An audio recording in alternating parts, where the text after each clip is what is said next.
to the Alumni Association and the Class of 1942 reunion. I've been all around the town, had many ups and many downs, but I'm still here. I'm about to be 90 in September, and I proudly tell people how old I am because I want them to get used to the idea that lots of older people are still around, and there'll be more and more of us, and that we do things.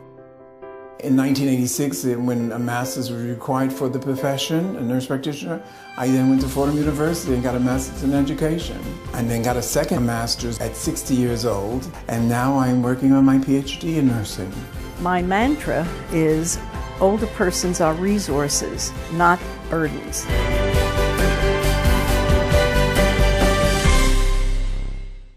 What aging is the greatest success of public health.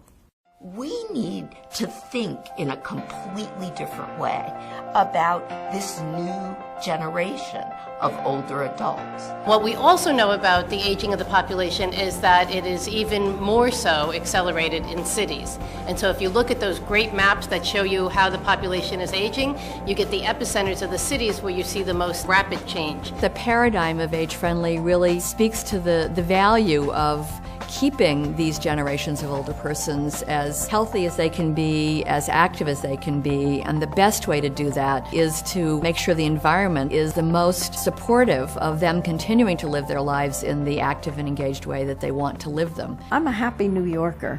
I have disappointments and I have ups and downs like everyone else, but I think being here in the city, being a part of the city, being part of the important aspects of the city, like the New York Academy of Medicine and the Age-Friendly Commission, only enhance my life. The most exciting thing about Age-Friendly New York City is that it's being led by seniors, that they're engaged and involved and at the table in the discussions and in the planning. To begin, we went out and spoke to thousands of older adults across the city in all different neighborhoods to learn about the strengths and challenges of aging in New York. One of the things that I would love to see is to time the traffic lights so pedestrians can cross the street. We put together a findings report and we called it Findings on Purpose. We wanted to say, here's what people are saying, what can you do to try to address these problems? Today, thanks to that research, we are poised to take the next critical step in making New York even more friendly to people of all ages.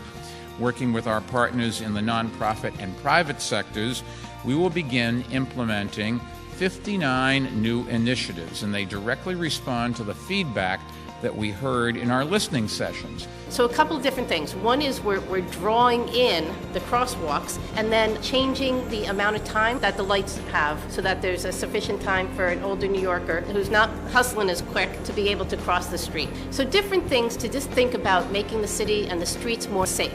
This is an important thing not just for the purpose of mobility around the city, but also for creating social integration. So one thing we did, again working with the Academy, was to create a commission. The commission has both representatives, some from city government, but we really focused as well on having other organizations and institutions there so that the conversation wasn't just about what your government is doing for you, but what in your community could each of those organizations be doing to advance the work parallel to the efforts of government. The Commission has developed 4 work groups based on what older adults told us they'd like to see changed. The first work group is Aging Improvement Districts. We have 3 Aging Improvement Districts, and we're working on more.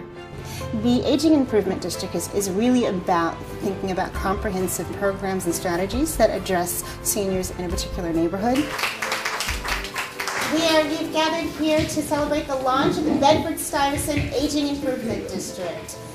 And I would like to see that the seniors are able to remain in Bedford-Stuyvesant and live a quality life. Seeing the level of engagement from our local elected officials, community-based organizations, and our seniors, I think that growing old in this community is a positive thing. One of the reasons that I love working on the issue of age-friendly is because I love working with the Academy of Medicine. Of course, if you're going to work at age-friendly, you have to love working with seniors, which I do. The Green Market is going to provide to every senior center on the west side fresh vegetables and fruits for the same price that you're getting frozen or canned.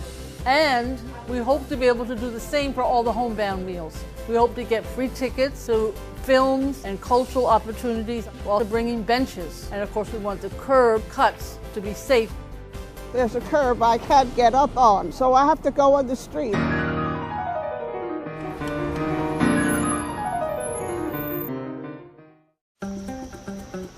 My community, East Harlem in particular, has been the first aging improvement district in the city of New York. And that's thanks to the innovation and creativity of the New York Academy of Medicine that thought about how do we really bring these efforts local. Working with the Department of Parks, for instance, to create time for seniors so that they could exercise during the summer in particular when we have the pool season in place. Obviously the pools are extremely hectic, primarily with young people, and seniors sometimes felt that it wasn't a safe space for them to be able to use the pool and exercise. So we were able to carve out specific hours prior to the general pool opening hours just for seniors. And they came out in droves when those hours were made available and those days made available. I think this is the best thing that they could have done for us senior citizens, because this way it gives us a chance to really enjoy our pool and enjoy how wonderful and beautiful it is.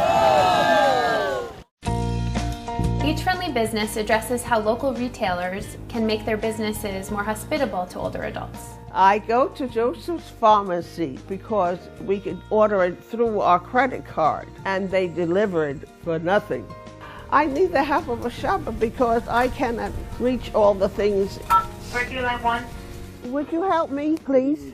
Hi, Kathy. How are you? Good. Good to see you. The next step on the age-friendly businesses is now we developed a checklist working from what the seniors have told us about what makes an age-friendly business. So it's things like lighting, like having a place to sit, having certain products at certain places on shelves, having the fonts big enough so that people can read what's available. And we have over 1,000 businesses that have signed up to be age-friendly businesses. The third work group is age-friendly schools, colleges, and universities. With the signature of the mayor and the city council president, we went out to the presidents of over 100 of these institutions in the city of New York and asked them to tell us, how are they being age-friendly? Is it taking in students? Is it opening classrooms? Is it working with emeritus professors? And that information is pulled together and put online. The fourth group focuses on increasing access to technology. I just want to know where I go from here. It was identified that there's a gap in older persons using technology, using the internet to not only decrease their social isolation and engage them and help them access activities that are going on, but also to stay in touch with each other and with their families. And this is especially true for poorer people who may or may not have access to the technology, which is now happily being put in senior centers and libraries and other places, but you still have to know how to use it. I'm in there. I'm in there, baby. I am in there. The final phase of Age Friendly is really scaling it up. So you've done it in a few places, you've learned from what's happened there, you then, in a sense, replicate it in other communities. Because of the success with the senior pool hours in East Harlem last summer, the Parks Department is expanding the program to all 5 boroughs this summer. This is a great example of a very low-cost initiative that will help seniors across the city. We have a toolkit that helps leaders in communities really go through the steps that it takes to get the information from seniors in their neighborhood and then take that information and convert it into a program. In addition to our work in New York City, NIAM advises cities and leads forums around the world, from Dublin, Ireland to Seoul, South Korea to Sao Paulo, Brazil. In the U.S., we're working with cities coast to coast to help them become more age-friendly. The beauty of age-friendly cities is that it doesn't exist without the voice of community members themselves, and the enthusiasm and energy that comes from that and the feeling that you're doing the right thing because it's what people have been asking for is very unique. All it takes are leaders who listen to the older adults in their community and think creatively to make any city more age-friendly.